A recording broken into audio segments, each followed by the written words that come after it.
Oh, okay. Okay, so the recording has started, as far as I can tell. I'm looking at this. And then you were talking about how you got art and culture and stuff, and you had all these great movies and then also Clueless. Yes. So Patrick gave me a list of movies that I need to watch in order to become cultured, and as Heaviside put it, ambush people at cocktail parties and embarrass them about how they know so little about whatever artist it was that he said. It was probably something fancy pantsy. So not like the Where's Waldo book, right? That's Mm-hmm. not the sort of art that you talk about at these parties. You don't talk about Where's Waldo at the high society party, but you do talk No. about Clueless, maybe. Unless you're being ironic and peacocking about how you don't even need to pretend that you know so much about art because you know so Mm. much that you're so confident that you can talk about Where's Waldo ironically. You just How about flip it over the on them. lines? Yeah, just go full nihilistic ennui. You know, my favorite art is that toucan on the Fruit Loops box.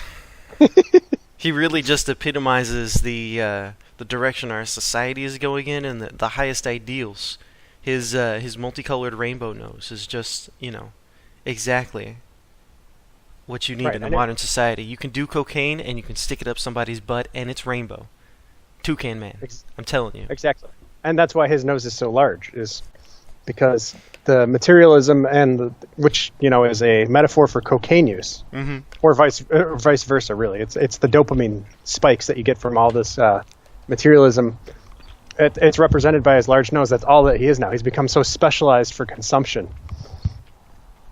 And granted, this has created this beautiful rainbow plumage and nose, but I mean, he's like the guy with the large ear from Nietzsche. Man, this is good. Mm-hmm. This is good. We should write this down. Thus spake some guy that liked Fruit Loops. Next Yeah, philosophy text. can't remember what the bird's name was, but Is it Toucan Sam? I think it's Toucan Sam. I think that sounds right. Anyway, what were we talking about? My Little Pony, probably, or we were talking about great art like Clueless or The Seventh Seal, which I really liked, by the way. I think that's probably my second favorite after Metropolis now. Hmm. Um, and I still really like On the Waterfront, but it's a little shallow. Mm. I thought Clueless was a little shallow too. That's the one I watched this morning. Okay. So It was, what is Clueless about? it's a comedy about a girl who is extremely into appearances. Who think it's sort of a send up of the Valley Girl culture in the '90s, and also, but it's also, how do I say, it's a bit empathetic, and it actually treats them as sort of aristocrats that they are and were. Mm-hmm. It's also, I don't want to go into the Jewish aspect of it because there is a great deal of that. Like the Jewish guy in the end gets the shiksa girl. Mm. So if the Daily Show ever wanted to analyze it, that would be the most obvious angle to see. Mm-hmm. Is the shiksa girl who thinks that appearances are reality, who thinks that fashion and looking good and so forth are what make you a good person. She falls in love with her half brother, kind of her step brother, Ah. who in the movie is not. Well, he's an anti. How do I say here? He's iconoclastic. Mm-hmm. This is But sounding more Jewish by the minute. Yeah, he's very smart and into words, and he's at college, and he's just not impressed by the shallowness of the girls there who are pretend intellectuals. But this girl is actually kind of smart because she comes from an aristocratic background, which is also very gangster. And she's his stepbrother? Yeah, they're like the dad remarried, so Okay. they aren't related by blood, so they fall in love. Right. So, like I said, that side of it is very Jewish, Mm-hmm. as is the overall plot, which is basically about how appearances don't matter. It's sort of an anti-snob movie. Mm-hmm. But it is also the jokes in it are genuinely clever, Mm-hmm. and it's not a complete. It's not hateful, is the way I'd put it. Like it's the characters are pretty well fleshed out and genuine, and like the blonde ditzy gal is actually pretty smart. She just doesn't place any value on that. Mm-hmm. He's like, that's not what works in society. You can be as smart as you want. Nobody cares. Right. So there's a. Well, it's like it's not even on her radar that would be something to care about. There's a scene where the stepbrother is driving her from one place to another, and his college girlfriend is in the car, and she misquotes Hamlet, or she says that a quote comes from Hamlet, and then blonde is like, no, I'm pretty that was Polonius or whatever. Mm-hmm. And that's the part where where he's like, brother, oh, you're actually smart. Yeah, you're actually smarter than this girl, and I really don't appreciate that most of the time because, they're always they still have a very brother-sister type of relationship. Oh, okay. Yeah, well, did I mention very Jewish? Yeah, this is sounding even more Jewish by the second. So they're the entire stepbrothers, thing, so it's okay, but they really act like brothers and sisters all the time. But then they start loving each other. right? So I suppose the theme of the movie is that appearances can be deceiving. Mm-hmm. It's also a little bit pretentious that way, in that it's trying to come off as a sneaky, deep movie when it's actually kind of shallow. Mm-hmm. Even though, like, there's a philosophical layer to it, but that philosophical layer is kind of shallow. Yeah. So I still really enjoyed it because, and I do think that Patrick was correct to put it in that list because it is actually better than it looks. Mm-hmm. But I think, what would I compare it to? It's like noting that, I don't know, Leonard Skinner is better than it sounds. Which Leonard Skinner actually sounds pretty good, but yeah, Leonard Skinner is the shit, man. But what I mean by that is that it's, I suppose, deeper than it sounds. Mm-hmm. Or there's more to it. I actually don't know about that. Leonard Skinner is pretty much what it is. Well, you can't write good music without a little theory. Mm-hmm. I'm trying to think of a good example here. I haven't ever studied like Leonard Skinner music, sheet music, because I'm not really into that kind of music. Mm-hmm. And Lord knows I listen to some trash myself. But I do see that they have chord progressions in there, Mm-hmm. which something. So the baby boomers are correct in that their music is generally better than our music, Mm-hmm. and in that way, like there's just more to it. There's also baby boomer music is also kind of pretentious because they were trying to do a bunch of weird shit. Like you remember that section from The Who, and Won't Get Fooled Again, where they start going into that like 30-minute keyboard solo. Yeah. It's just boring as hell before the real music comes back. Mm-hmm. That is an example of not good music that's just super pretentious because they were trying to pull off like this trancey, drug-infused effect, which there's like a little something to it, but it's also about 3 minutes too long. Mm-hmm. Somebody was talking about they were watching Star Wars with their kid, and their kid got bored because nothing was going on. It was a too slow-paced movie. And that's not true. And it's like, well, it is true for the kids.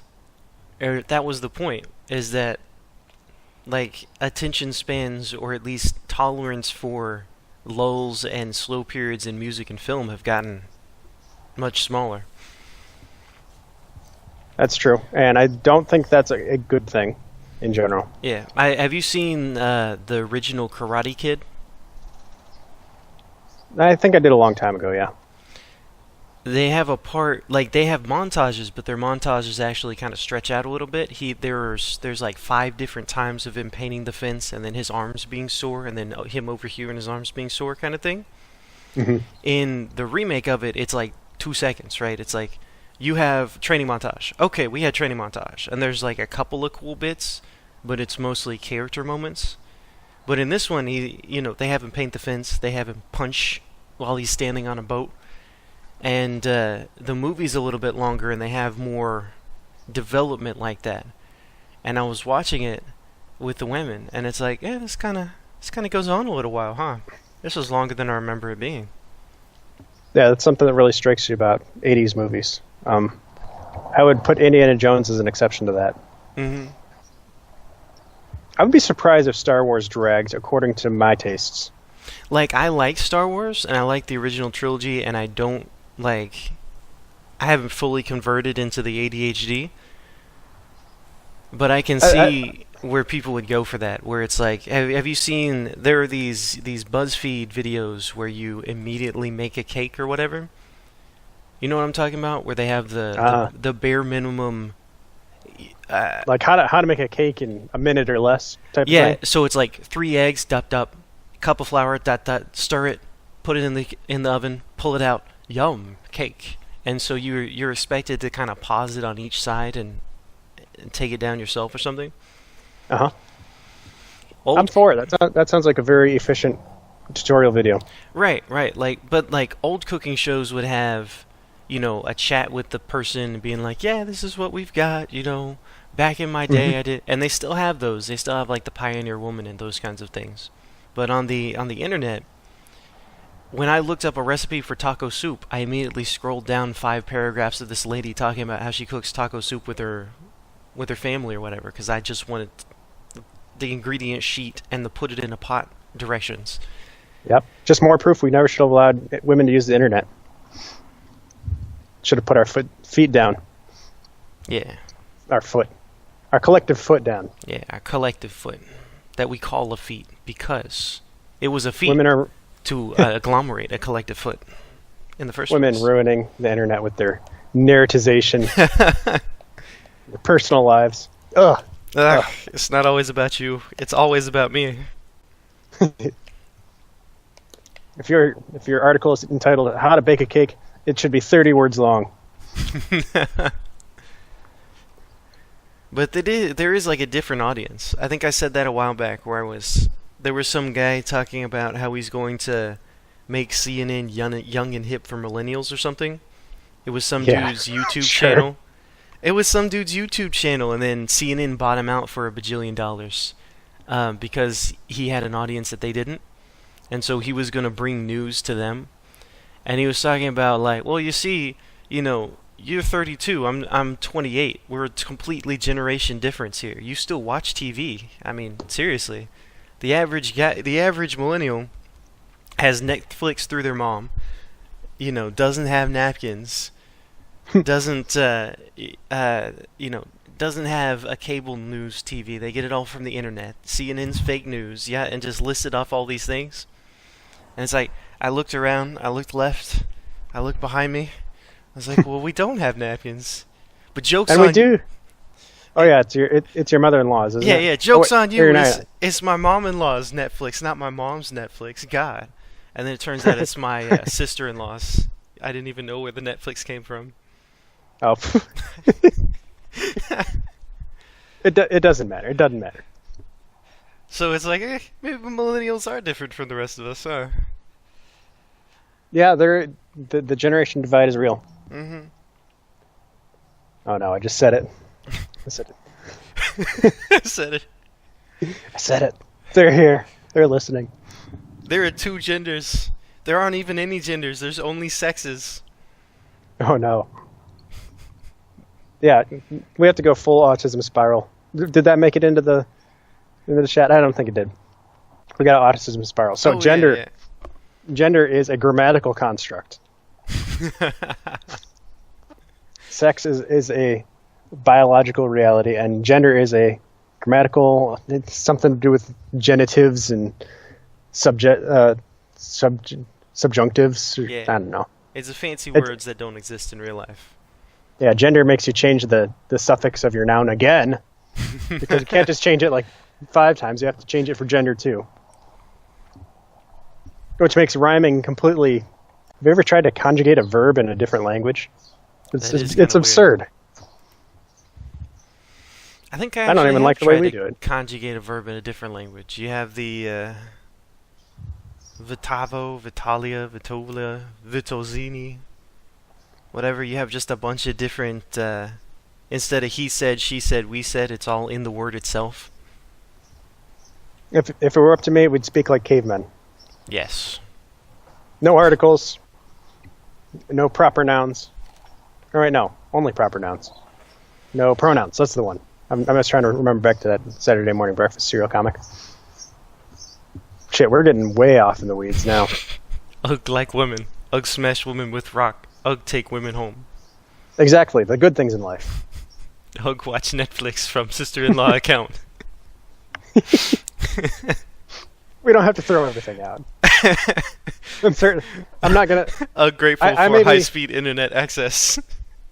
I may be a principled traditionalist, but I'm not paying for my own Netflix.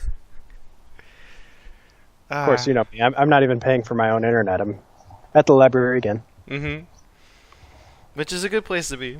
It's weird. Libraries are weird, though. They no longer exist as their original conception. Well, you won't see anybody reading at them. Except maybe on one of the computers, but yeah, typically what I see is Twitch streams and like Twitch streams on the library. That's where you get your culture. Nah, what do you do? I was talking about that with Patrick yesterday. We were talking about how video gamers at least have that expression of libido going on versus the black pillars who just don't, who've completely given up. Mm-hmm. Like, because we were talking demographics for his thing, right? Like marketing wise. And one of the things, so of course we had to go all abstract about it, and we ended up talking about libido a bunch. Mm-hmm. And that being one of your kind of less functional demographics, but at least they think it is better to be alive than not. Mm-hmm. Which is not something you take for granted anymore. No, absolutely not. Even if people who go on with living, there are a lot of them who think it would be better if, like, how many people can you even find that would disagree with the Georgia Guidestones? It says, what, you want to get population down to 50 million or 50,000 or whatever it is? Mm-hmm. How many people would you get to disagree with the statement that most of the people on Earth should just go away, painlessly if possible? I'm pretty sure that's just the general ethos of a self-replicating organism. Like, I don't think ants, if ants had a consciousness, they would be like, you know what, you guys should be food, you guys should not exist, and fuck those ants down the corner for sure. I blame it on alienation. Like in accordance with nature, the Georgia Guidestones obviously haven't looked at nature, where the rule is eat and reproduce until you reach carrying capacity, and then starve down to a reasonable population or whatever. Like deer are not like, let's be responsible stewards of the environment, y'all. Deer are like, oh, there's green shit, I'm gonna eat it and have babies, and then if they run out of green shit, they're gonna die. Then they jump in your windshield. Try to take you with them. No, that's for fun. That one's just a Wednesday. Allah Akbar.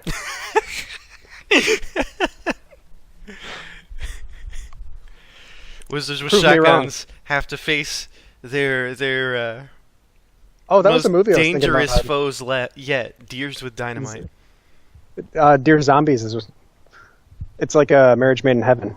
Deer zombies with dynamite. Is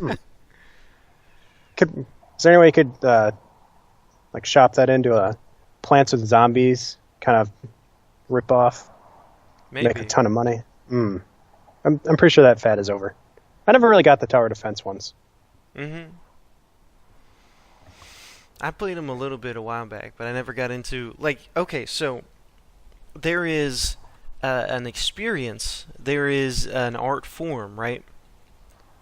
There is a good thing, and then it becomes a genre, and then it starts having rules for itself. Like JRPGs, the best ones are their own kind of narrative experience that they're working through their own story, Right. and they have interesting, like, to the extent that they have gameplay, it kind of informs the story. We could talk about this in terms of anime real easy because there's just so much garbage anime coming out. Yeah, yeah. Well, like, Where it's like check all the boxes. That Fairy Tail is your best possible example for that. It's a terrible show.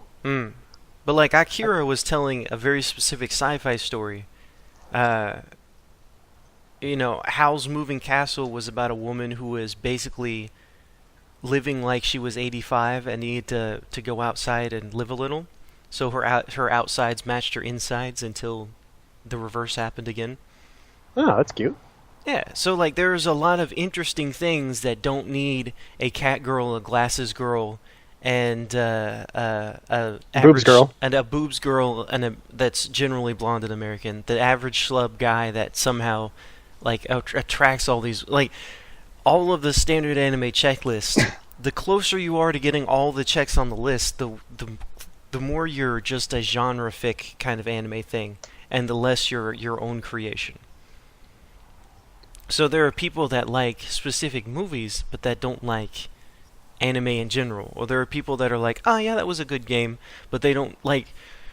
Portal was enough of its own game. Like, Portal never really spawned a genre. It was just a great game that had a second great game, and then that was it.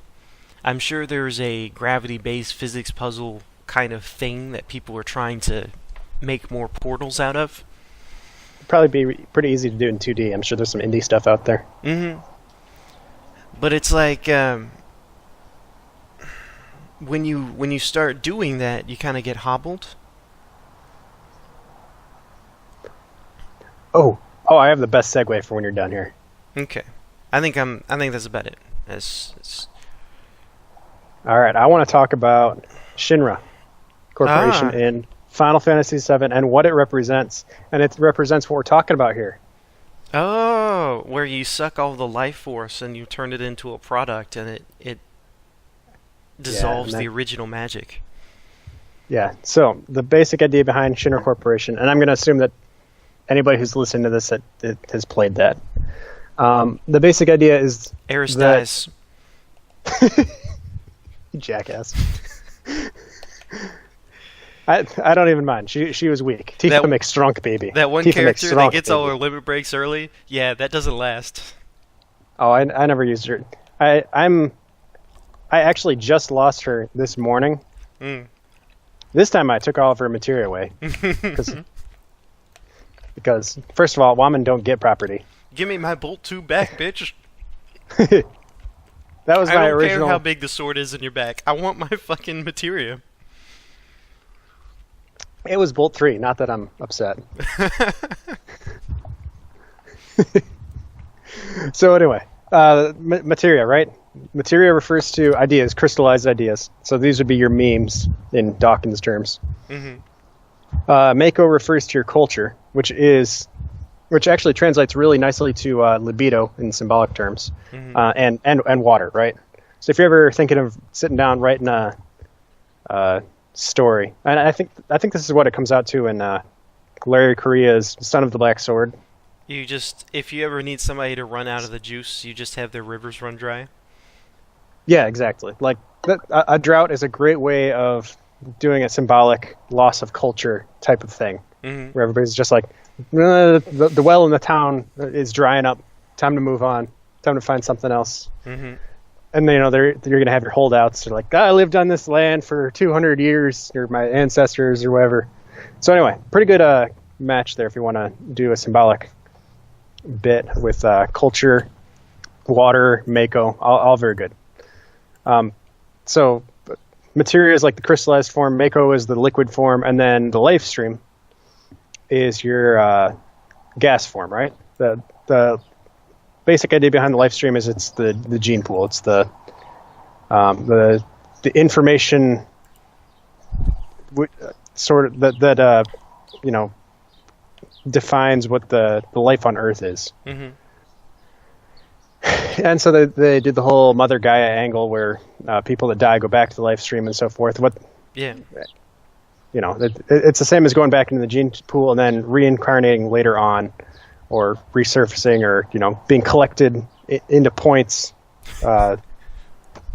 as either Mako or materia. Yeah. Anyway, the basic idea is that it's the genetic structure. Yeah.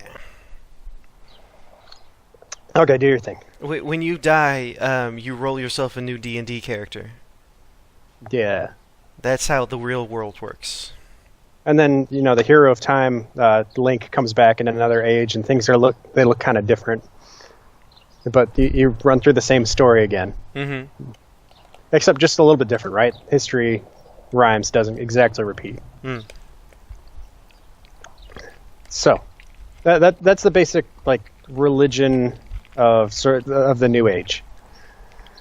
So you have Mako, which comes out of that. That's the not crystallized. What's the condensed? So condensed like water out of the atmosphere. Mm-hmm. That's your culture, which permeates the ground under everybody. And what Shinra does is they drain that. So first of all, they go in and interrupt the industry. And this is a really neat part of the game. Do you remember North Coral, where Barrett comes from? It's a mining town. I remember the coal mining town that didn't do coal anymore because everybody switched. Is that the same one? Yeah. Yep, Okay. that's the one. So figure this is your average town in Appalachia. So Shinra goes in, convinces them to switch over, and then later on there's an explosion. They get blamed for it, and Shinra burns down the village and kills everybody. Which starts sounding a lot like damn. Global Homo, right? Wow. Yeah. Sounds like Baltimore. Yeah, pretty close. So what was I getting at with all that? Oh, so Shinra does the whole anarcho-tyranny thing. And they drain the culture out of everybody's local place. Then they pipe it back to wherever it is that they hold it and sell it back to people as electricity. Mm-hmm. And as you talk to people throughout the game, they're always talking about how they aren't sure if it's right, but they would never be able to go back because everything is just so comfortable now. Mm-hmm. Because how would you ever live like you used to without TV and the news and your microwaves, and everything's just so convenient. But you also get the sense of ennui that everybody is feeling, that everything is easy, and they're losing their sense of touch with the world around them, with the ground beneath them. Mm-hmm. And it's a great commentary on the modern world and the Global Homo project, which it's a good metaphor, because what we do today is, instead of that, we'll take rap culture, right, which is one of the only allowed masculine cultures that was allowed to exist, at least in the 90s. Say. Mm-hmm. It's probably been completely taken over by now and repackaged and sold back to the white middle class, and just everybody. And that's what I talked about with Patrick. Is that's where gigolos come from. It's white people who still have some sense that they want a masculine culture, Mm-hmm. Aping another one that is allowed to exist. Yeah. But they, express it in a white way. So there's the gritty guitars and stuff. Because you're coming straight out of the trailer park. Straight out of Compton. I'm straight out the trailer. That's Yeah. right. Kid rocking it up. Yep. So that's the same as selling Mako back to people as creature comforts, as electricity, which powers your sort of modern, detached lifestyle. With, all you have to do is be subservient. That's all that's required of you. So they pull your own soul out of the ground and sell it back to you as weed. Worse, the souls of your ancestors. The literal, condensed shit. souls of your ancestors. Yeah. Indian burial ground. Eat your heart out. This is way worse. Yep. And it's funny, there's the literal Indian burial ground in the game. Do you remember Cosmo Canyon? Mm-hmm. The tribe of the Gi. Of course, they were bad guys. Okay, so weird angle on that. You know how Red 13 has, auburn hair? Yeah. And he's kind of a stand-in for Native Americans? I just wonder if that's not a call-out.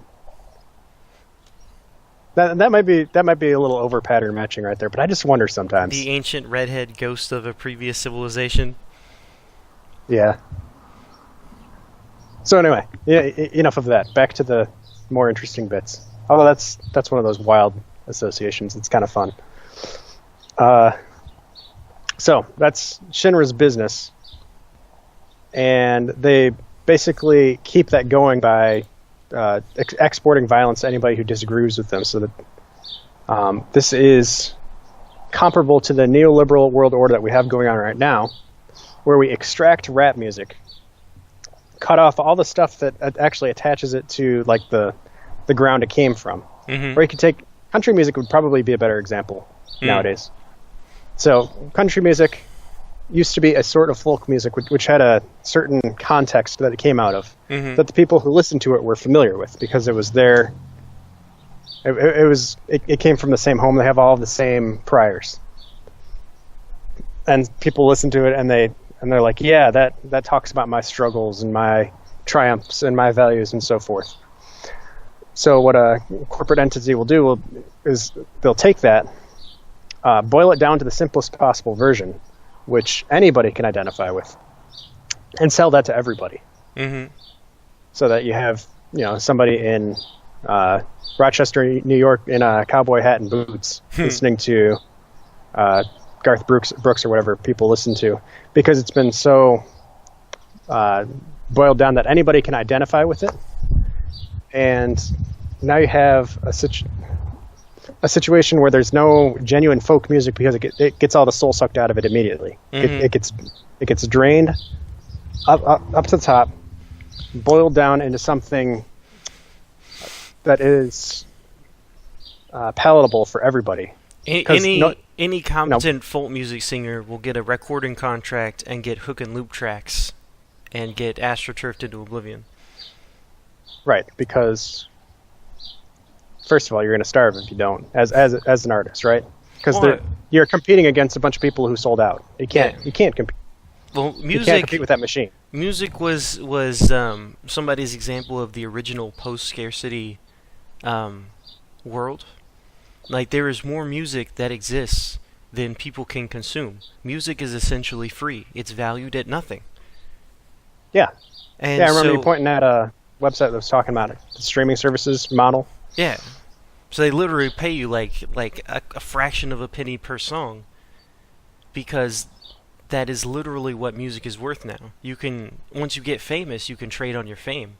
There was a rumor that I think who's the one lady, the Australian lady that was being a rapper for some reason? I don't know. We'll say Nicki Minaj just because I don't know who this other one is. Okay.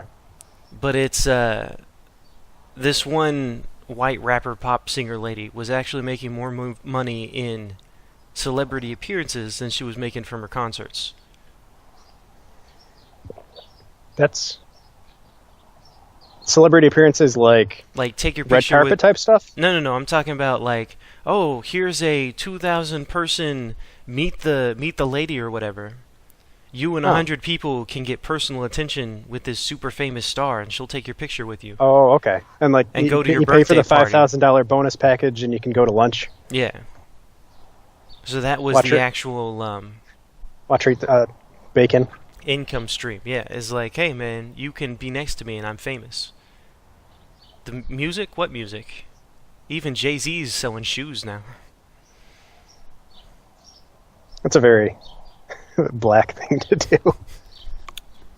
Dude, I know a homeless guy who was still designing shoes in his notebook. Tell him his mixtape sucks. No, he didn't have a mixtape. Okay. He did have shoes. He was actually a really good dude. What were we getting at? Something to do with culture. It's got no roots. It's got no roots. That's the problem. And the people consuming it don't have the same priors as like the folk singer coming out of, like if you're talking about American folk music, talking about the mines collapsing in 1894, that is. And how all those souls were lost. It's like that doesn't make any sense to me. I don't share any of that Yeah. background, or very, very little.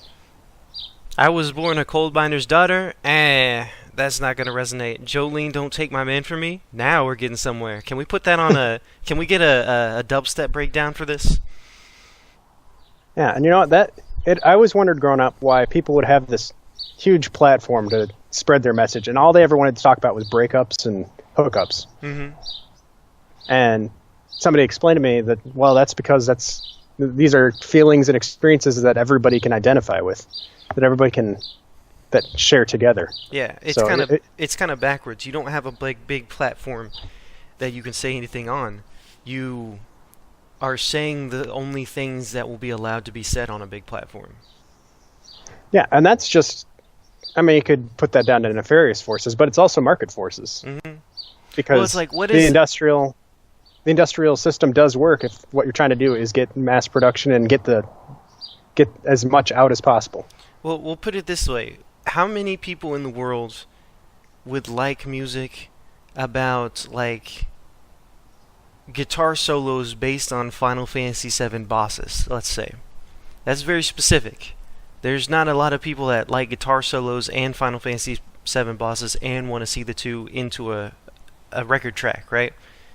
Not a lot of people, a finite amount of people work in coal mines. So if you sing about that, you can only really reach the people that appreciate that kind of thing or who've been there, and mostly who've been there. So it's just a natural thing that niche topics or complex topics will have a smaller audience, and, you know, electrocuting a dead chipmunk with a taser is going to have a larger audience. I assume that exists on YouTube, and that's why you're referring to it. Yeah. It really is. It really is. I think I would watch it, but not like take anything from it. There's a guy named Logan Paul who's apparently the next big streamer guy, and one of the things he did is he was in the forest or something. He was like, "Whoa, this is the suicide forest where the Japanese go to kill themselves. There's a dude doing it right now," and videotaped it. That sounds fake. No, that was real. Sounds fake. That was real. So he was videotaping a dude killing himself, and then he was like, "I'm sorry, guys. You know, I went too far. I'm so sorry." And he canceled his channel for a little bit, which actually got him more subscribers than before. And he's like, "Okay, I've learned my lesson. I'm sorry. Let me electrocute this dead animal with a taser." Oh my god, look, it's still twitching! And that was his next video. Like, literally the next one. So that sounds like, fake and gay. I'll check it, but that's the idea, is that there are the most base, most primitive, the most common things about people are the things you can reliably put into a YouTube video. Yeah. Like, ain't nobody gonna beat PewDiePie. He's the World of Warcraft of the YouTubes. He's actually like an ascended version of this. People are getting a lot lower than PewDiePie. He's not the lowest common denominator. No, he's very principled. He's a classy lowest common denominator kind of YouTube guy. There you go. Well, he has to be classy because he respects the women. Mm-hmm. PewDiePie always respects the women. I didn't finish my thing. What was it? No, I did finish my thing. I finished the whole bit. Mm-hmm. It's basically about how we don't have the shared assumptions of the culture that we consume, and it makes us feel weird and out of touch with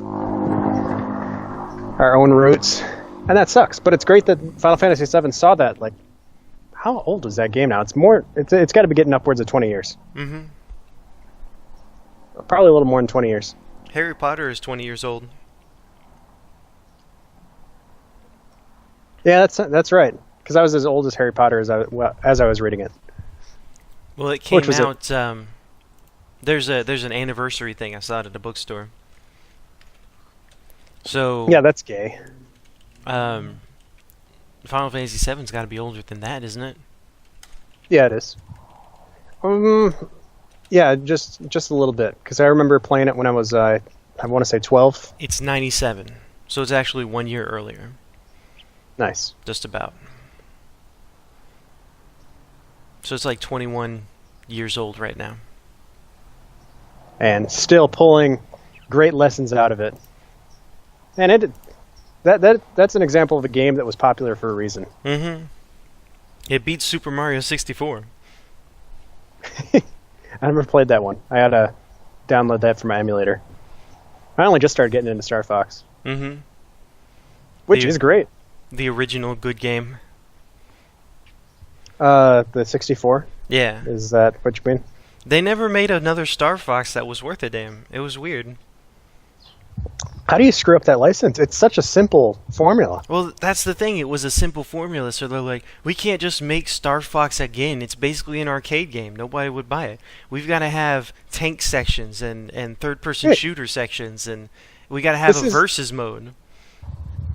This, well, the tank section is awful, but I guess it's nice to have a little variation. But so I remember they had one where they put them on the ground with the staff, and you whack guys and you collect butterflies or something. Mm-hmm. So that looked retarded. That was apparently a weird, like it was a Nintendo skin over a different game. I've always thought that they should do that more. Mm. Skin that is Inuyasha, and I'll play it.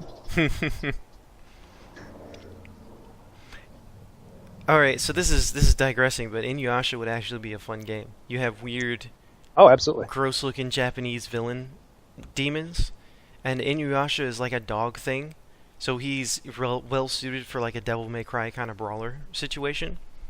Yep. Or you could do an RPG. The story lends itself well to RPG. You could do that too, because you got to get all the gems to reforge the gem. So you might as well go to your fire world, your lava world, and all these different bosses that have gems. And being honest, I wouldn't trust anybody to make a good hack and slash based on a license like that. Yeah. They would just put out something garbage. If they did, I would absolutely enjoy playing that. Mm-hmm.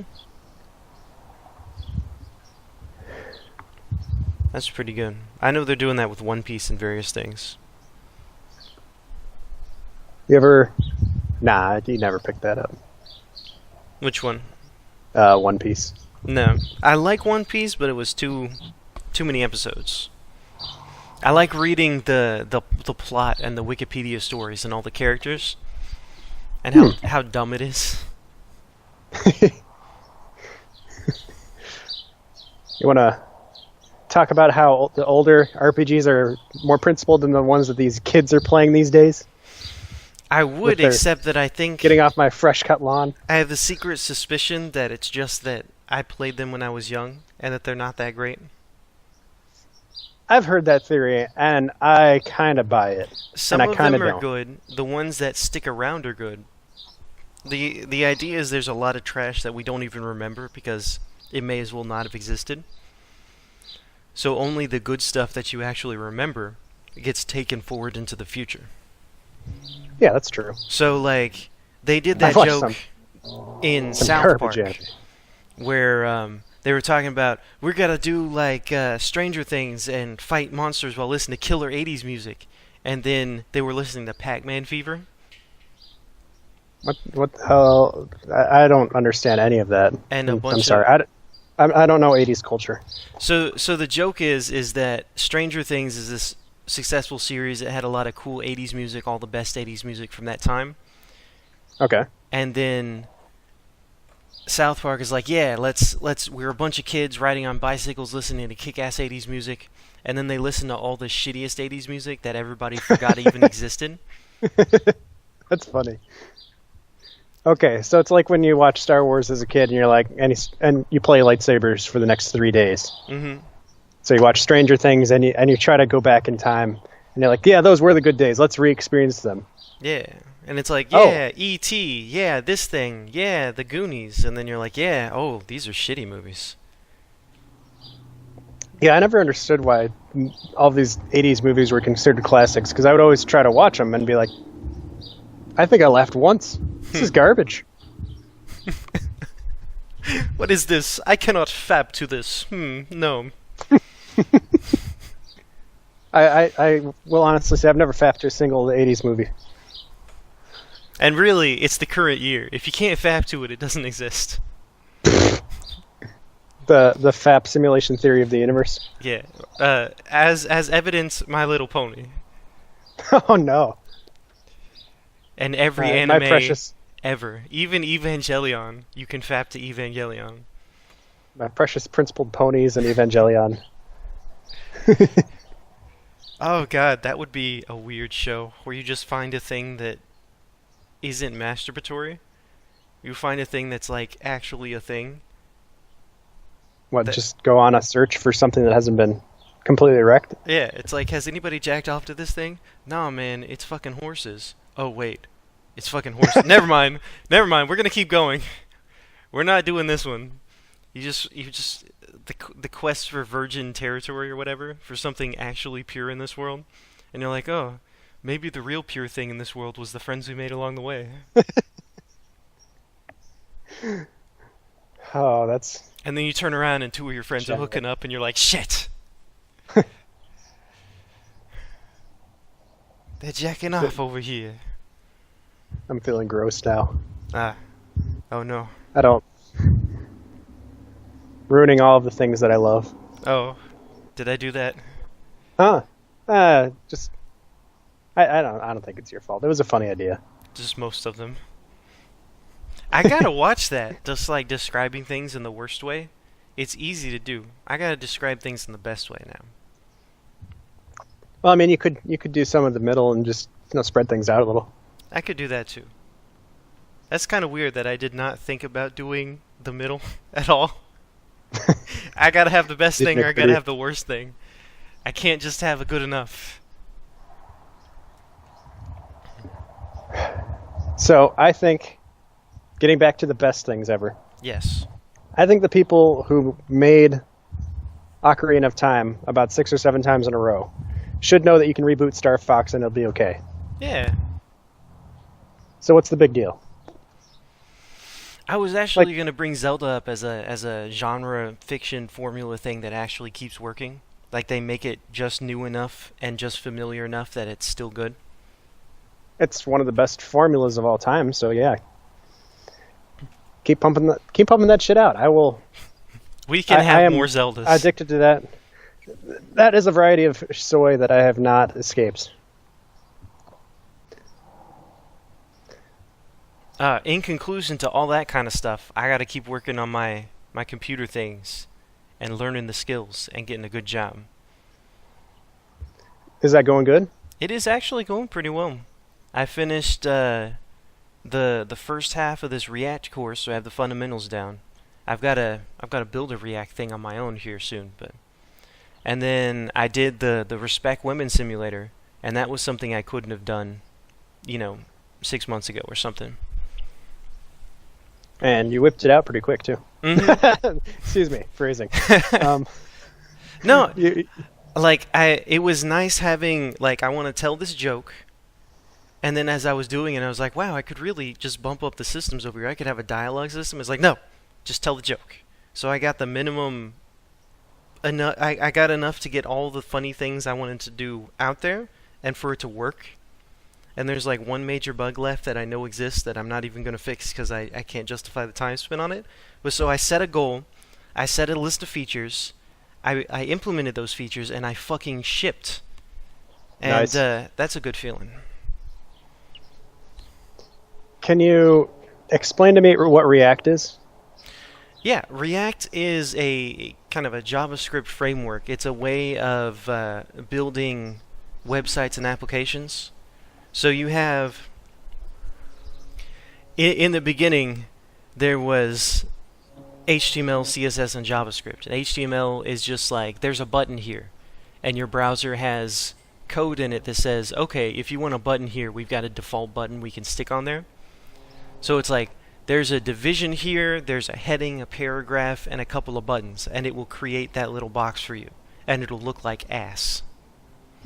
So the CSS goes, okay, I want the title to be red, I want it to be in this font, I want it to be all the background to be eye-searing yellow, and you can make it look even more like ass. Or you can make it look really good, depending on how you apply that styling. Yeah, I've seen CSS art pages that look phenomenal, and I have no idea how they made them. Yeah, it's its own rabbit hole you can go down, right? So then you have JavaScript, which is now, it used to not be the standard. People used to have different ways of doing it, but now every browser supports JavaScript, and it's kind of the default. It's everywhere. So JavaScript is a thing where it's like you click this button and it tells you what time it is. You click this button and it adds these three numbers together. And the adding the numbers together usually happens in JavaScript through variables. It's the programming language that does the weird logic stuff.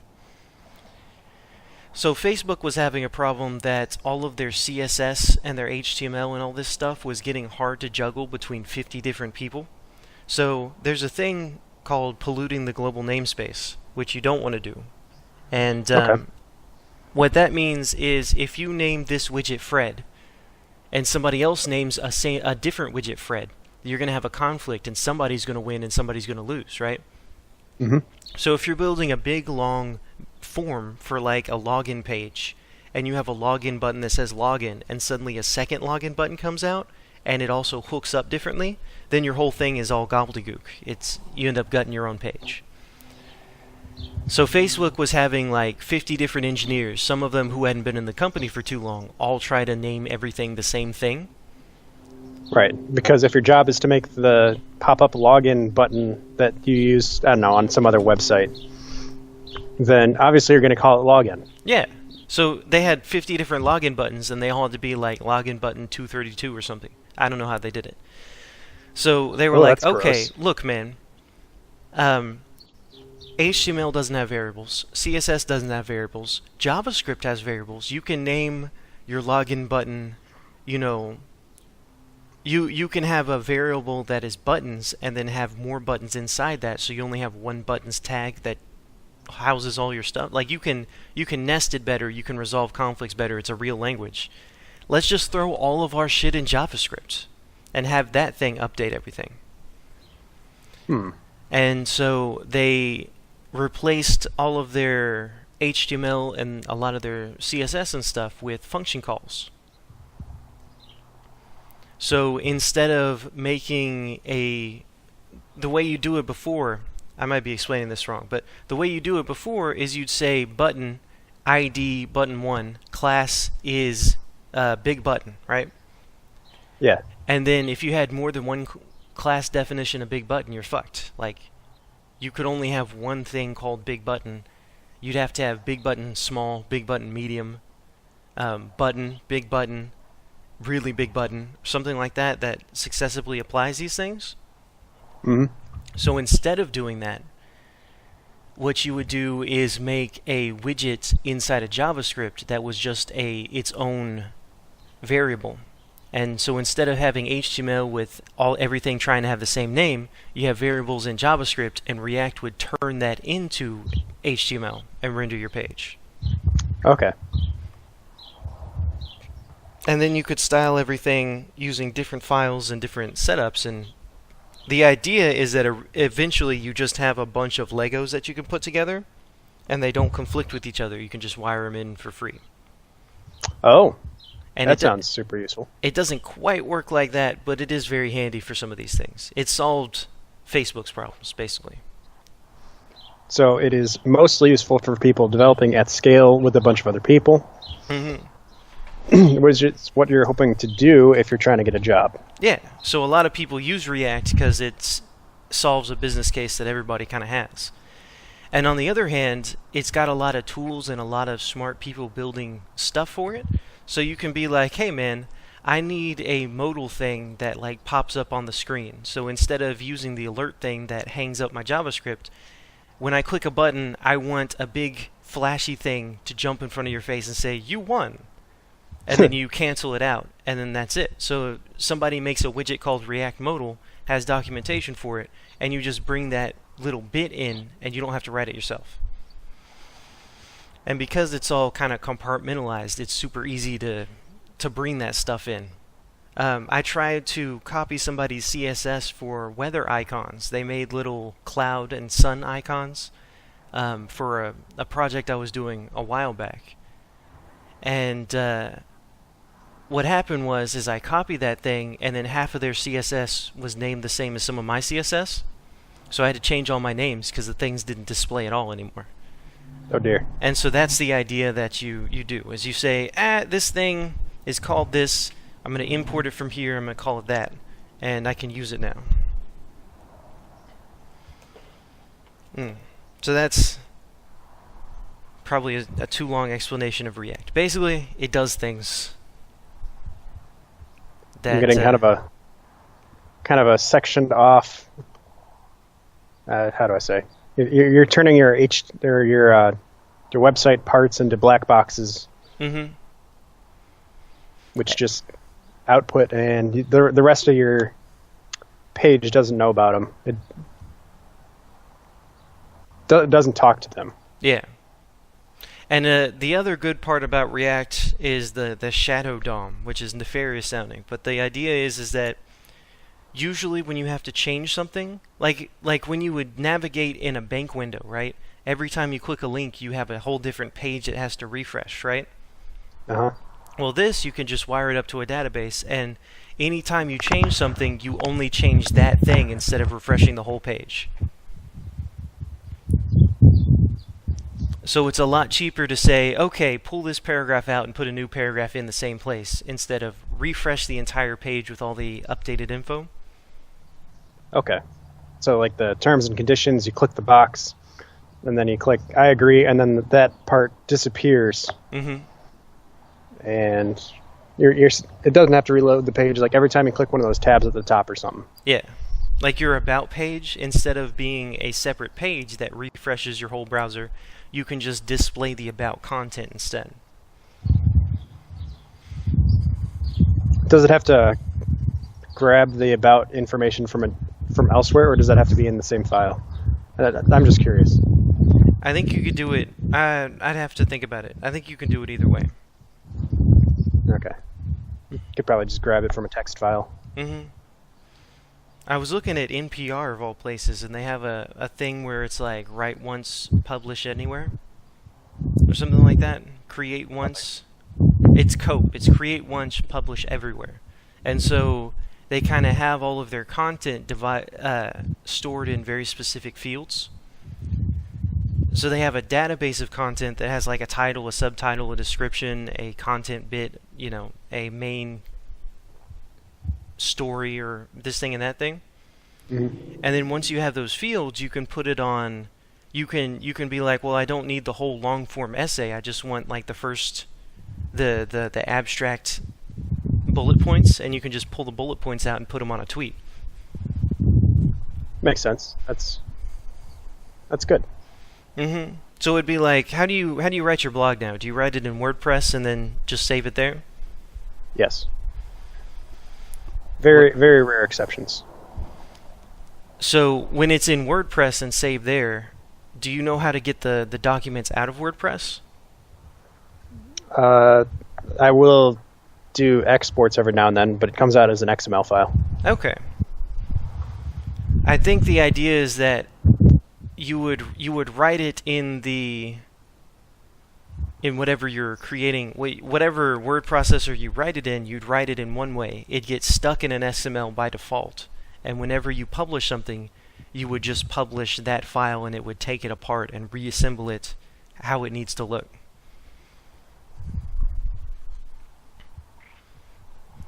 I'm not entirely sure I follow it. So when I'm writing on the WordPress, I use the HTML view where you can stick in your HTML elements, which is just a form of XML, right? So I'm not sure how that's different from just writing something up in. Well, I suppose like an NPR person's probably going to be submitting a Word document, right? And then the editor probably copy pastes that into. I'm gonna have to double check on this actually. Now they probably use some sort of export service.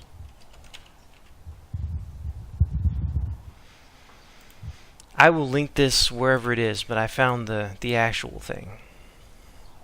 This is. Are we sure that we want to do this for our podcast? I can talk about something else now, but this was an interesting thing, because the idea is like you take your content, you abstractify it into the pattern, and then it's like a quilt or something where you can just take squares of the quilt out and put it in other places. I'm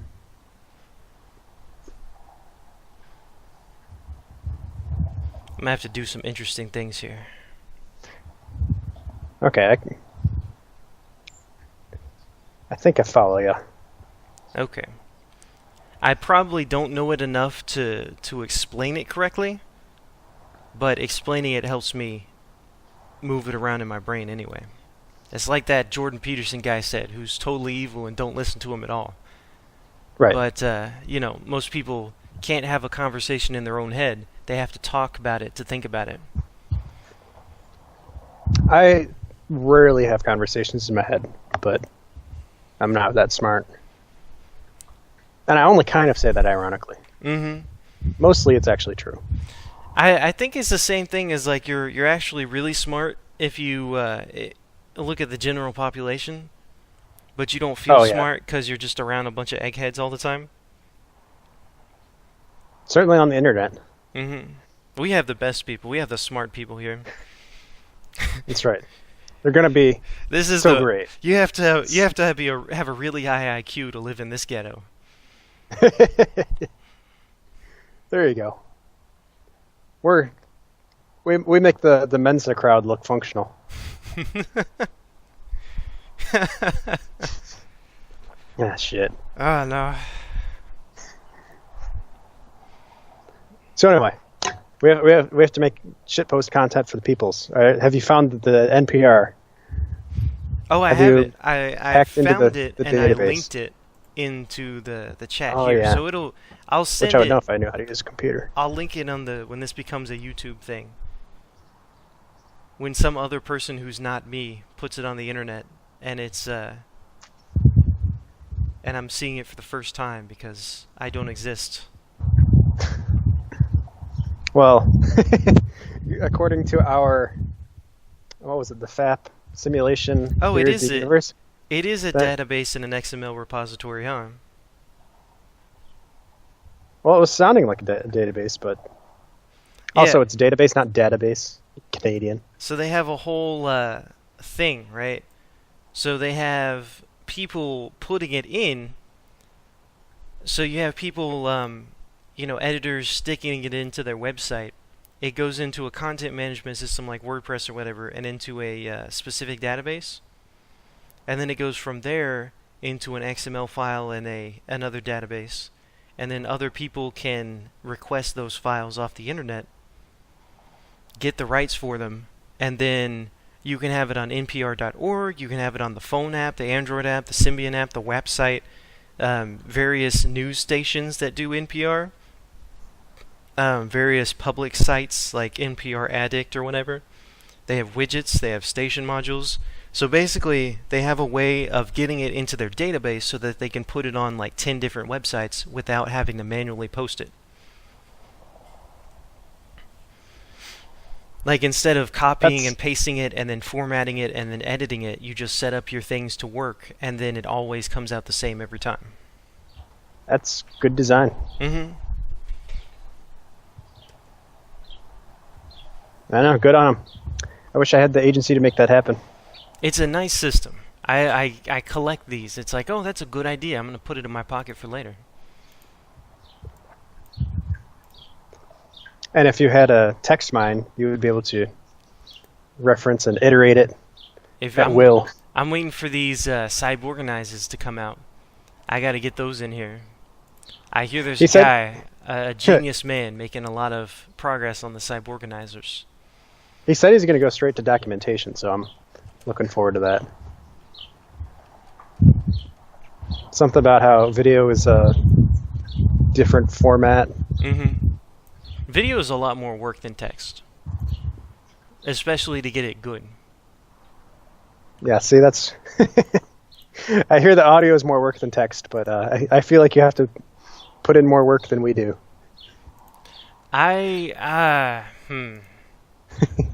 Yeah. Text is hard, bro.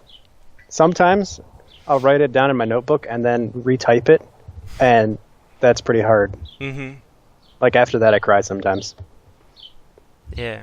When I used to write, I'd handwrite it in a notebook, and sometimes I'd write it wrong, so I'd have to scratch it out and rewrite the sentence. Oh, man. And then you'd end up with a bunch of arrows being like, well, I wrote this first, but this one actually comes before it, so you have... Well, I have the big melon boon now, so I write strictly in hieroglyphics, That's the within best way which to all do it. the meaning is implied but never explicitly stated. You know what another word for hieroglyphics is? Meme? Emojis.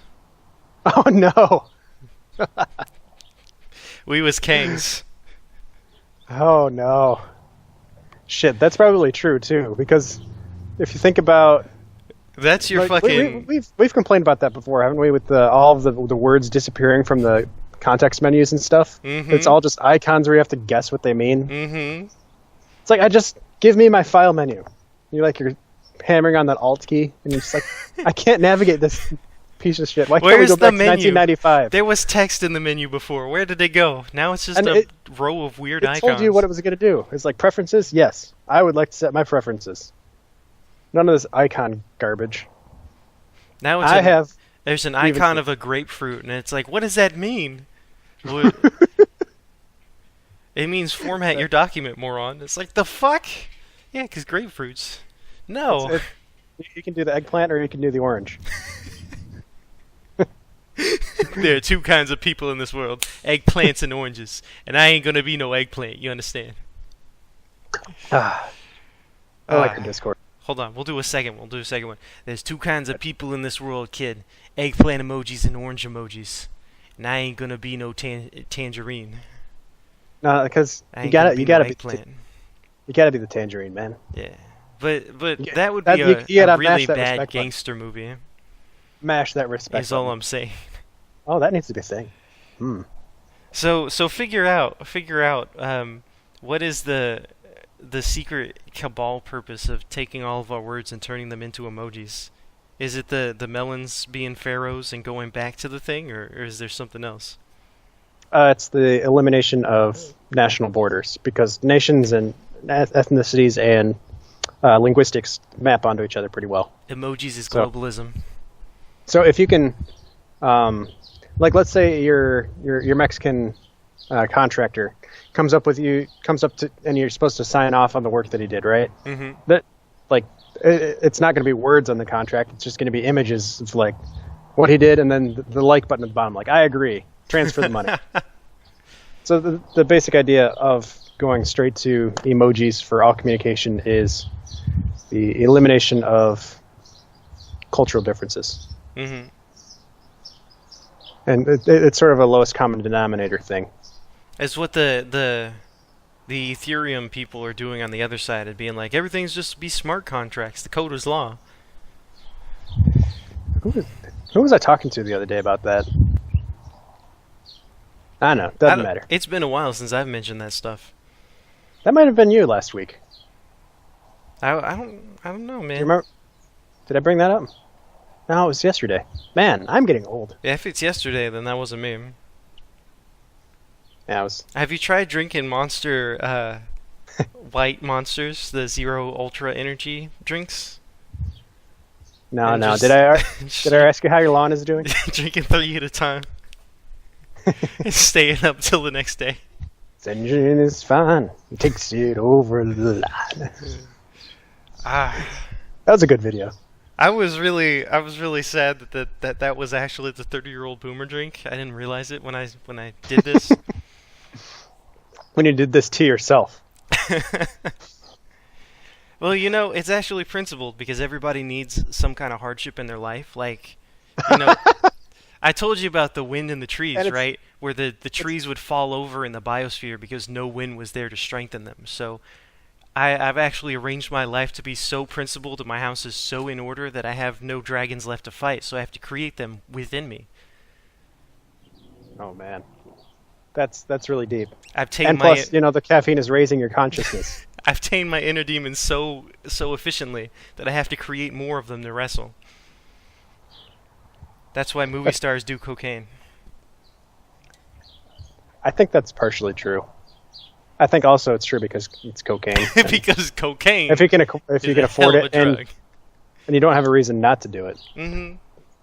Well, I was talking about that the other day. It's like when you have more money than you know what to do with, and you've done all of the other traditionally fun things that there is to do, it's like, why not? If you're thinking, how do I waste another day of everything being great in the world, right?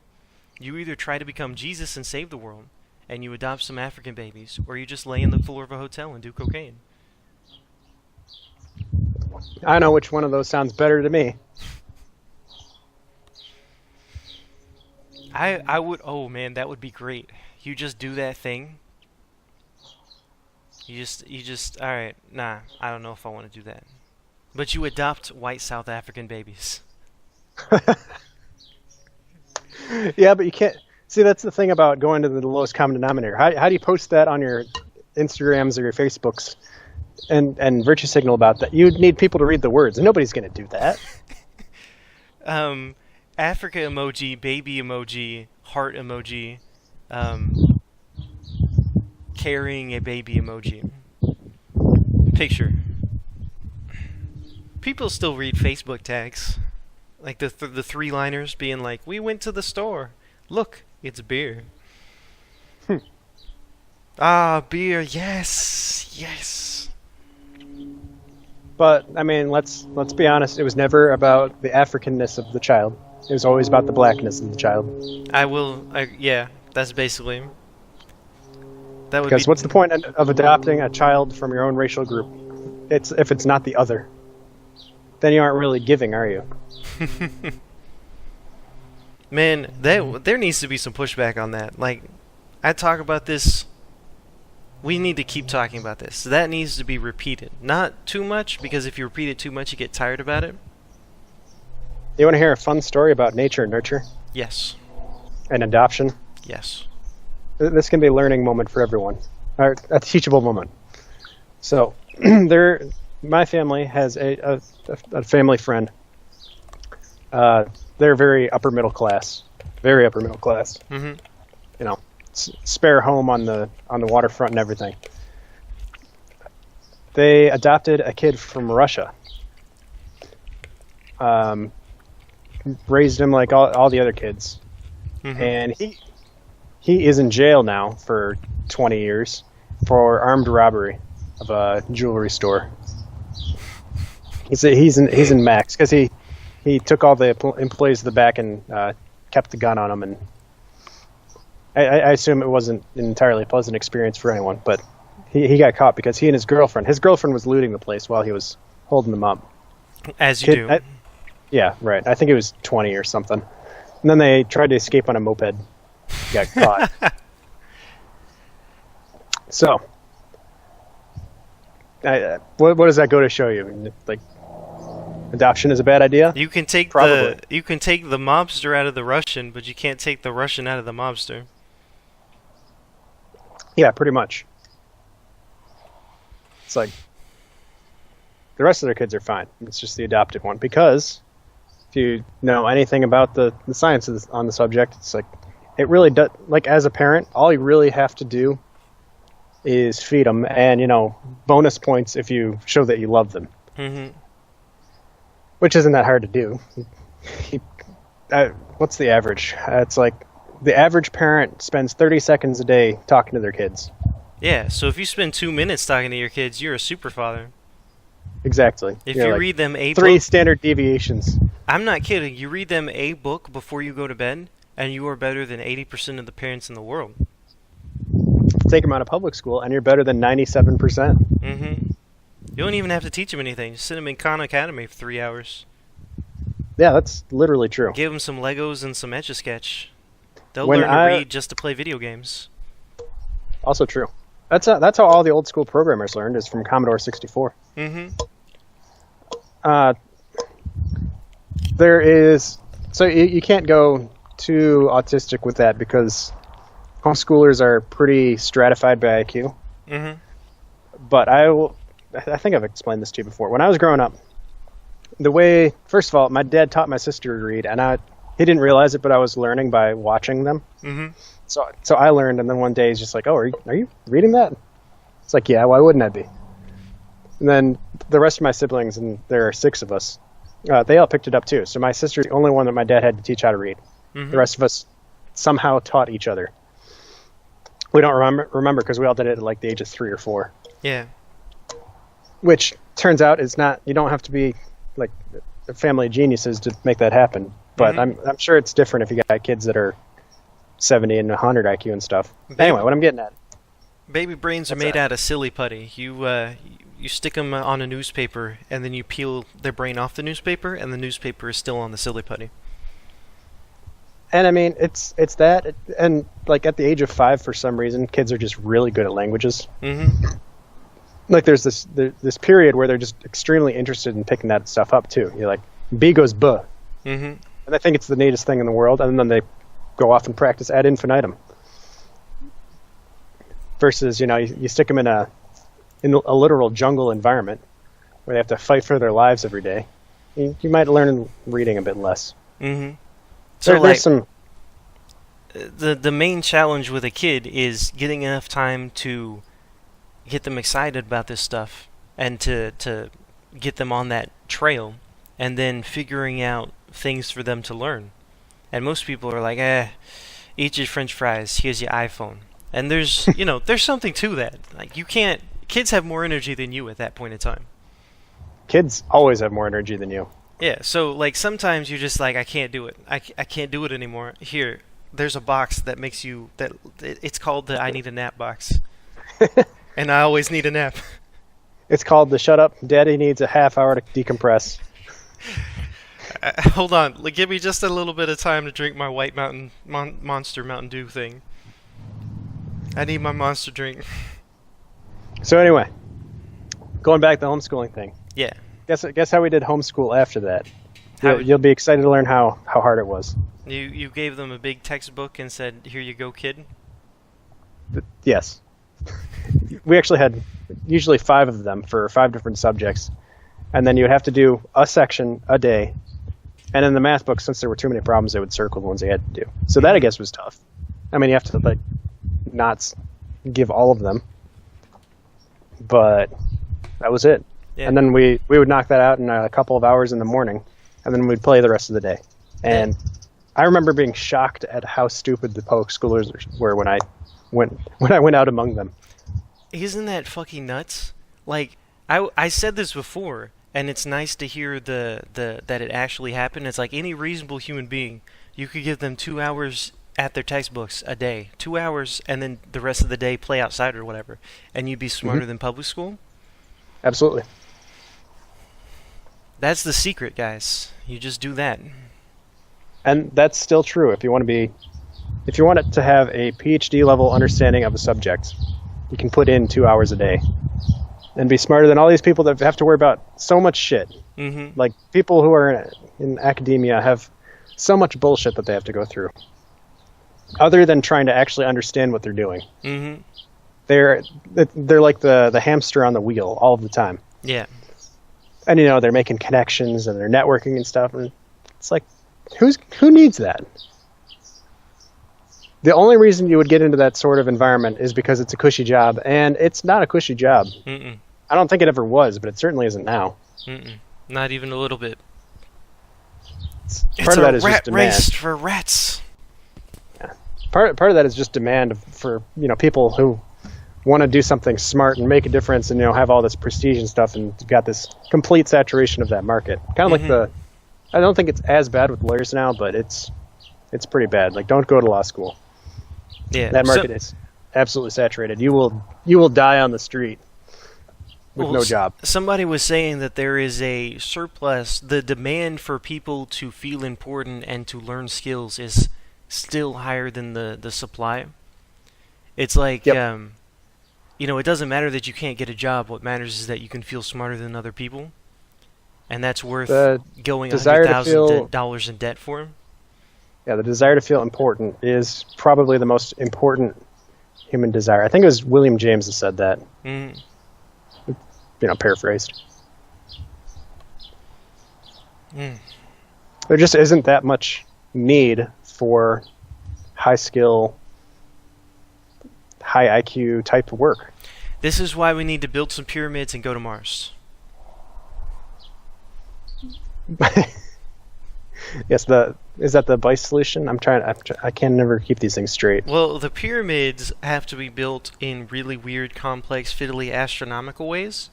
So you could do skyscrapers too, but pyramids just seem like it would draw the crowd in. You know what I They mean? resonate with the shape of the universe. Yeah. So you get the Dyson free energy. So you build mysterious pyramids everywhere, and really they're just public works projects that people have really fiddly requirements for. And so you have your people that would be that can't do anything in a modern society, but they can dig ditches and they can move stones around. You have those people doing it. You have your contractors and your construction managers and things, and people with a brain that you can be like, you look like you can keep a bundle of bricks on a wheelbarrow without it falling over. You watch those guys and make sure that they do it. And then you have your melon people way at the top that instead of destabilizing a country so that they can have some more African babies in their whatever they get up to, now they're being like, yes, this is what I wanted to do my whole life, is have a bunch of quasi-slaves build me a monument to the gods. Let me get somebody to figure out where these stars are going to be in 3 million years so we can totally flip the shit out of whoever's looking at this thing. How did they know? We knew because we had brains. Yes, they will understand our power.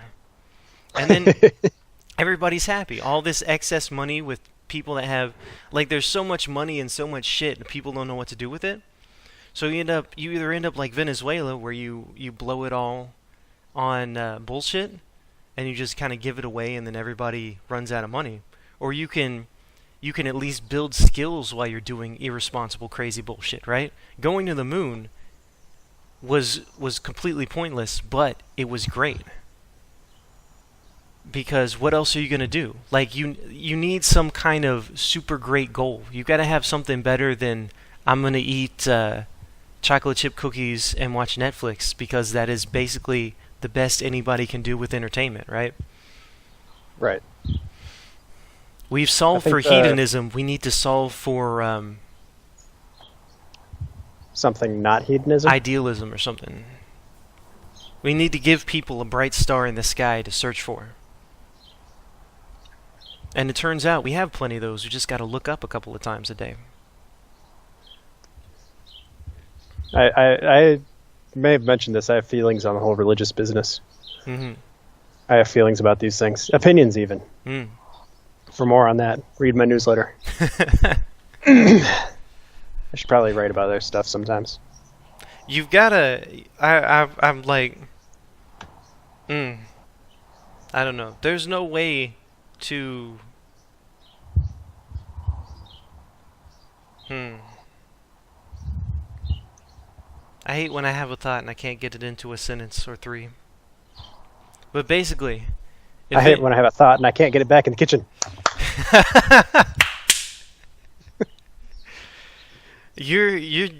I think... What is your in conclusion for yourself right now? In total? Like, what I'm saying is every time we do this thing, or it's like, ah, man, these fucking pedophiles in Hollywood. In conclusion, the way to solve pedophiles in Hollywood is for me to get a coding job and to fold my damn laundry. Oh, like a life plan.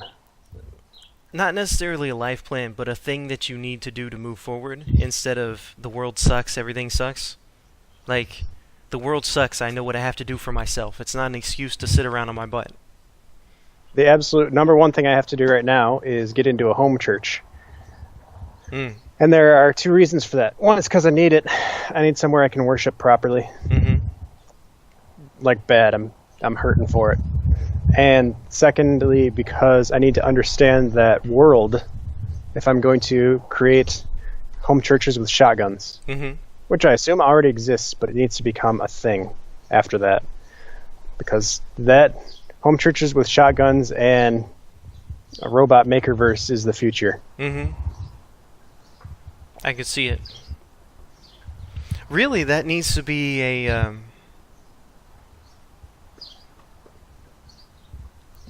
And the reason I say home churches is because of that thing I mentioned to you before, which is that you can actually do free association on private property. Mm-hmm. As soon as you accept that tax break, I'm going to assume that you can't turn women away from your... Like if you did it out of a storefront in a mini mall or something. Yeah. Or if you had a proper looking church, you know. It's like, that's Title IX, motherfuckers. You're not allowed to discriminate against women in your church. Look, separation from church and state means that you have to do everything we say if you want to be a church. Yeah. That's You can't put Ephesians 5:33 above the door. That's probably against the law or something. But you can I do gotta it. make sure I got the right one there. You can do it in your own barn house that you don't rent out for weddings publicly. But you do have small ceremonies of your own from time to time.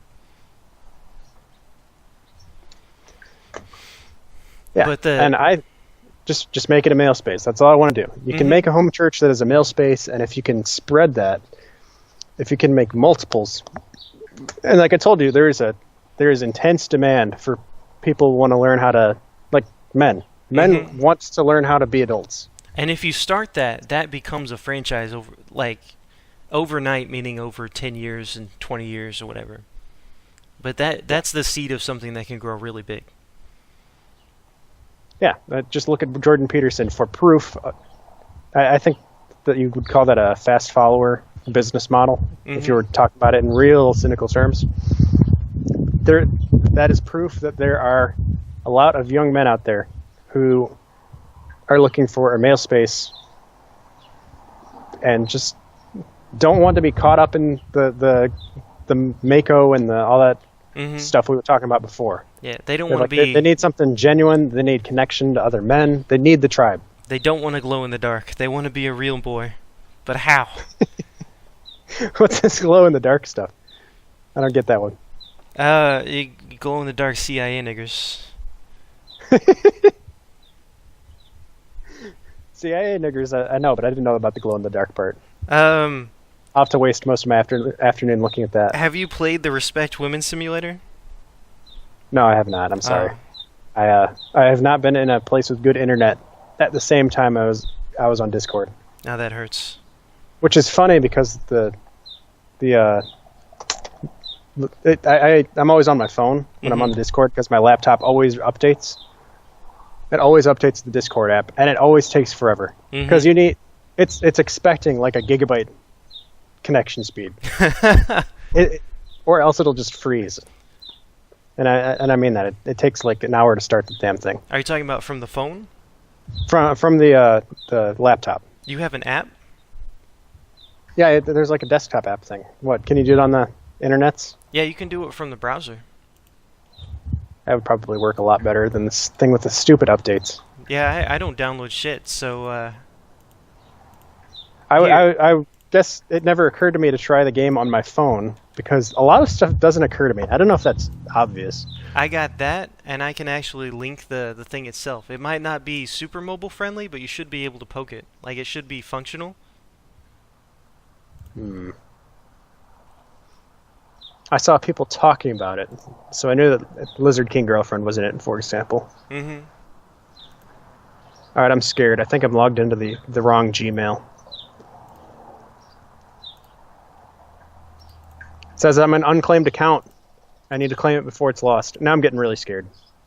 You're filling me with anxiety with these new things. Gotta figure out how to use this.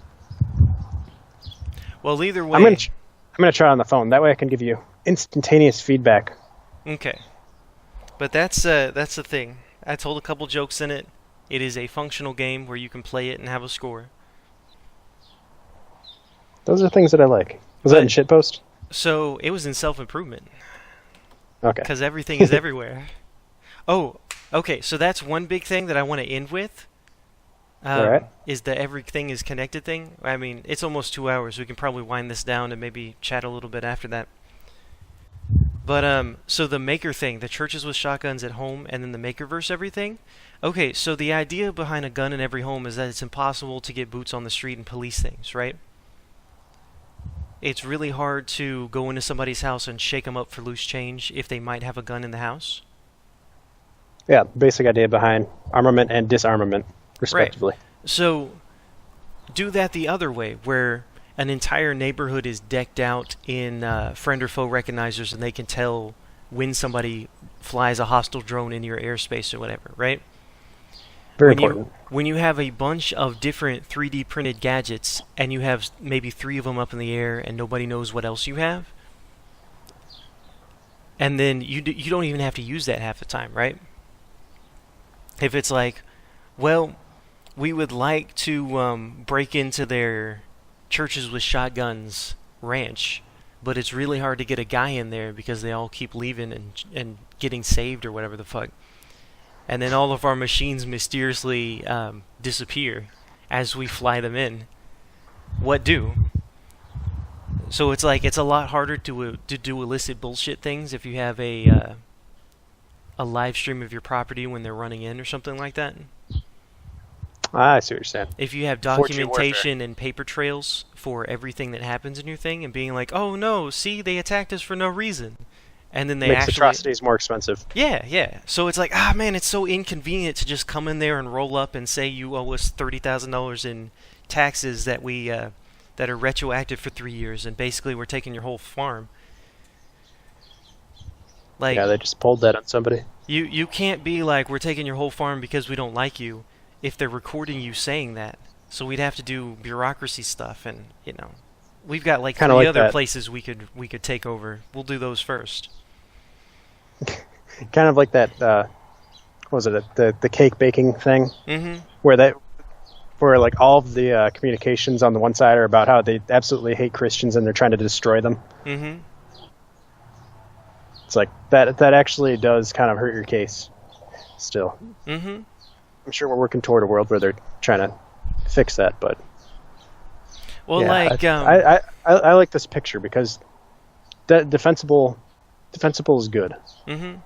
So you Especially have if these. You turn this nice, easily sheared sheep into this knotty, woolly ass thing that you'd have to untangle and card and get it all put together, and there are all these little thorns in it that it's not even worth it at that point. And you're like, I'm gonna find an easier sheep to shear, and you're like, bah.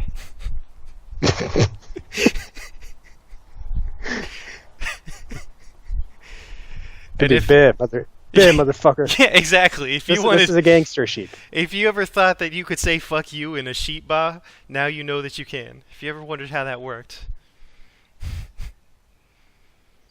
So that's actually a hopeful thing. Is like you can have your own area, and it's getting to the point like corporate world is a nightmare and everything's surveilled and everything.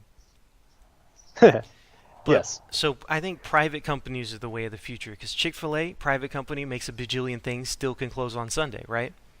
Mm-hmm. There are a couple other places like that are private companies that somehow put out ludicrous amounts of money. So being a public company sets you on a bunch of regulations. Like Twitter is eventually going to get shit on for banning half their users and openly trying to figure out how to destroy, 40% of the population. And they just got shit on very recently. Mm-hmm. So it's like, when all conservatives are Hitler, how can you not say you're discriminating against an entire population, right? When your academics are saying, no, okay, listen, white people are Nazis. There is no disconnect. There is no good class of white person. The only white guy is a dead white guy. And you're like, I think this service, anybody that complains about that gets censored. I think you guys are actually anti-white here, or anti-conservative, or anti-big business, which will actually probably get there. That's the thing that'll do them in. And so, I think that you're right. So what we're talking about is, I suppose, the bright side of the future PMC dystopia thing. Mm-hmm. Chick-fil-A is dystopian PMC is what I'm getting. I can kind of see it. So you can still have semi Christian businesses, and I think that Chick-fil-A is a semi Christian business, or is maybe one of the only Christian businesses around, because they still close on Sunday. Yeah. And it takes a lot of balls to close for an entire day of the week when you're a fast food company. Yeah, and you know that wouldn't happen if they were publicly traded. That's skin in the game, and that would not happen. And Bojangles is one of their competitors. It's a fried chicken company. They're like, we love the Sunday crowd. We love church people. We're so religious. But their thing is run into the ground. It's not a great place to work. I don't even know what Bojangles is. You can tell the difference between a well-run place and a bad-run place. And Chick-fil-A, they close on Sunday, and every Chick-fil-A I've been to has been really pleasantly, surprisingly good. And it's like, how do you do that in the current year? Well, I don't know. Turns out you just do very simple things, and you don't cuck. Yeah, you just don't apologize and preemptively quit your job as the CEO of your company, Papa John. And what was that place where they kicked out the black woman who came in like after hours? Then the boss fired a bunch of the employees. Yeah, it's like, well, they didn't do anything wrong, but we're going to fire them anyway, just in case. Yeah, just to give the right impression here. It's like, oh, okay. Mm-hmm. So, fuck those people, I guess. And as long as people will still do that and still be afraid, they'll keep calling for skulls. But if you do the Vox Day thing or the Chick-fil-A thing and be like, no, fuck you. And it's surprising how easily they win after that. Like, you just have to say no 5 times and they get bored and they go off to something else. And it's like, well, it's been a week. We have to have a new news cycle. I guess these guys didn't get fired yet. Yeah, Milo survived a freaking pedophilia charge. Mm-hmm. And that wasn't, I don't know if that was a proper charge. I don't think he was ever, like, brought to court for anything, but... I mean, they thought that was a win button, like, right? Yeah. That was their delete button for that guy. In the public court, they brought out the entire thing, and nothing. I mean, he didn't certainly apologize. He didn't back down. He's like, look at me. I'm a fucking fabulous supervillain. Do you think I'm going to say sorry to you? And they're like, actually, that gives you street cred now. And now you can say you stood up to them and won. And there's a certain market for that right now. So it can be done. Victory does exist. It's out there. It can be done. This is why I voted for Trump. Me too, except I didn't actually vote. I think I was busy that day. Oh, jeez. Yeah, I know. That's okay. But I was in the meme war, so I did something. Mm-hmm. But it's like, 2 terms of boot off your neck, you can get a lot done. And as we're seeing, most people don't like this. The winds are kind of changing a little bit right now in multiple countries. This might end up being like the fall of the Soviet Union or something, where everybody just realized that this is complete insane garbage, and it's like, nobody actually believes in this anymore, huh? And it just kind of dissolves. Yeah. You have your preference cascade. Business and people will generally thrive in the absence of predators and parasites if they aren't being actively farmed for slaughter. Mm-hmm. They'll eat grass and generally do okay, and some of them will get eaten by wolves, but most don't.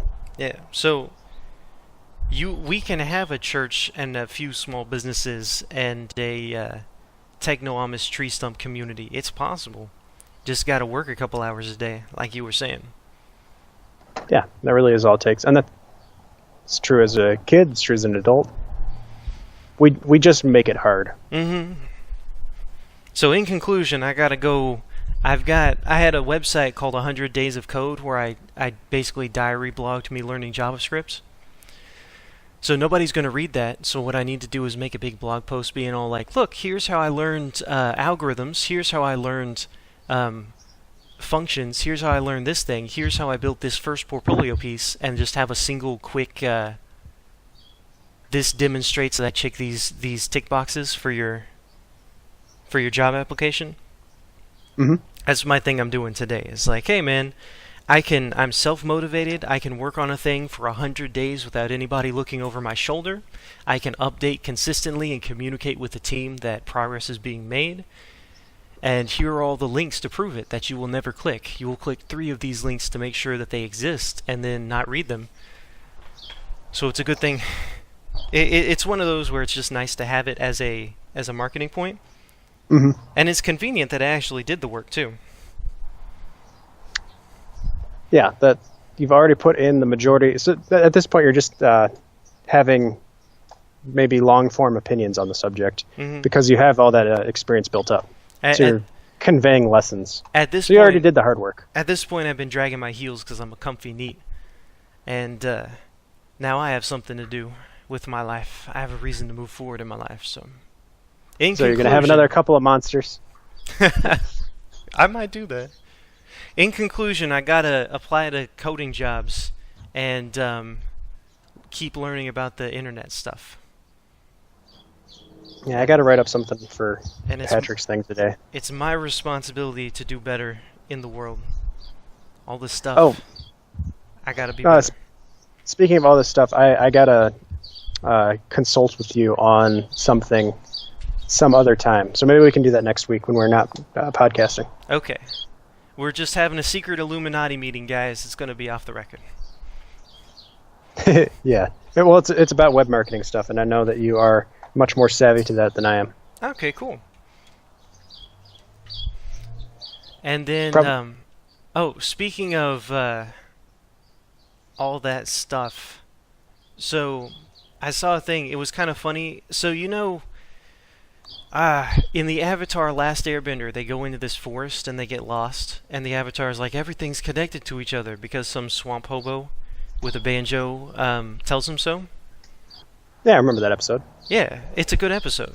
So I was reading a thing about side channel attacks, and so the idea is that you ping a server a couple of times, and so your computer is running really fast on the processor, but it needs instructions from the RAM and it needs instructions from the hard drive, right? So it can load the code in memory, but it doesn't know what the next instruction is.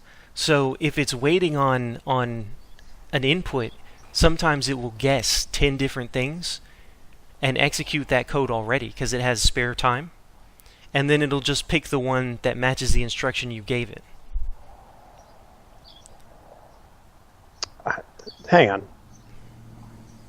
You're saying it will guess like what the next command will be. It'll take 10 different guesses for very short things that could be completed. Yeah, if there's a section in your code that's like, go get me a blank, and it could be sandwich, it could be pizza, it could be this file on this this server over here.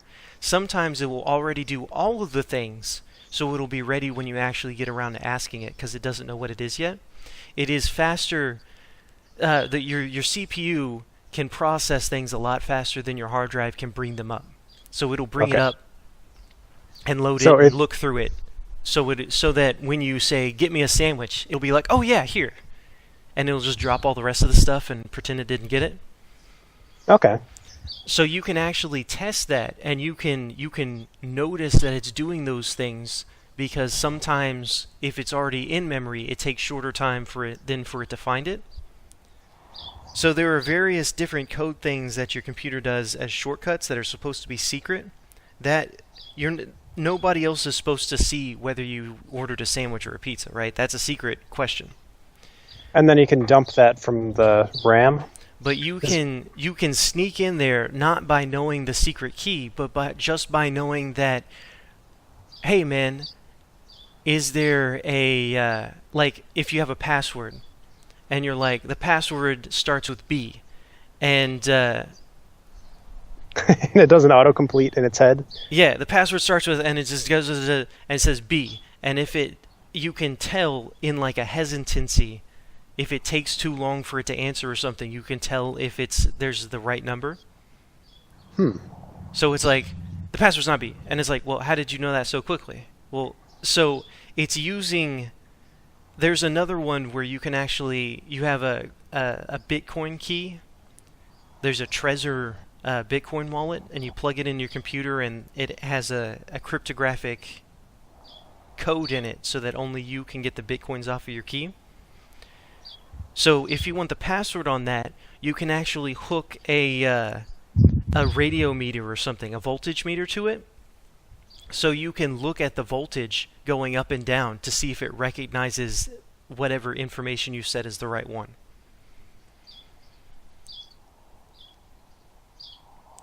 Can you write? I didn't get all of that. I'd have to link an article for it or something. But the idea is that, like,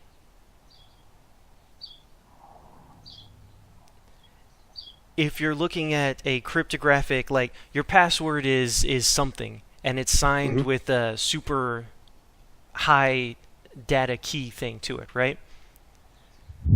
So you're like, okay, I have no idea what this is. Well, if you watch somebody else put if you happen to have a meter next to the hard drive while somebody puts their Oh, you can see how much information it's pulling off You the can hard see drive. how much. No, you can see how much electricity it's using on each key or something, so you can find the key.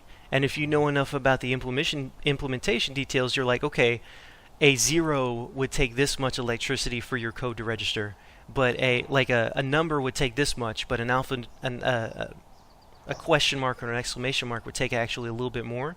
So you can guess what kind of numbers there are, and then you can be like, okay, I want to put a C here. Oh, that took, too long for it to access. It knows the thing, and it knows that's not it, right? Mm-hmm. So you can pull information off the hard drive just from seeing fluctuations in the electrical feed, like how much power it's using at a given second or a given millisecond. And so it's like, dude, everything is connected, man.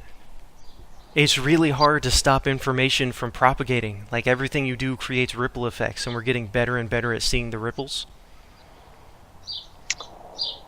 Yes. That is... How do I say? You can't build security without leaky abstractions in it. Mm-hmm. I don't want to take that too far, because what I'm kind of saying there is, like, security is not possible, which is not exactly true, but It's hard, but it's also, like, you can get 80% of the people out of your house by locking your door. And then there are some people that look at a locked door, and it's like it's made out of cotton candy or something. They just walk right through it. Mm-hmm. And it's perfect security is getting harder and harder, whereas standard security is getting a lot better. Yeah, that makes me want to reread that Bruce Schneier book. But that was, if you need a materialist framework to be like we're all connected and everything affects everyone and your brain waves are, your spirit energy radiates out into the world, you can just use that. Oh, okay. At some point, the woo people and the gurus and, like, cutting edge scientists end up at the same weird ass conclusions. Not all the time, but enough time to be like, huh, how about that? Yeah, maybe there's something to all that woo-ass nonsense. Mm-hmm. Damn hippies. You damn hippies. I gotta get off in a minute here, because Nada Yeah. wants to talk in a minute. This was a good time. And then I'll schedule it. Let me. This was the end of the podcast thing. And then they got off of the call.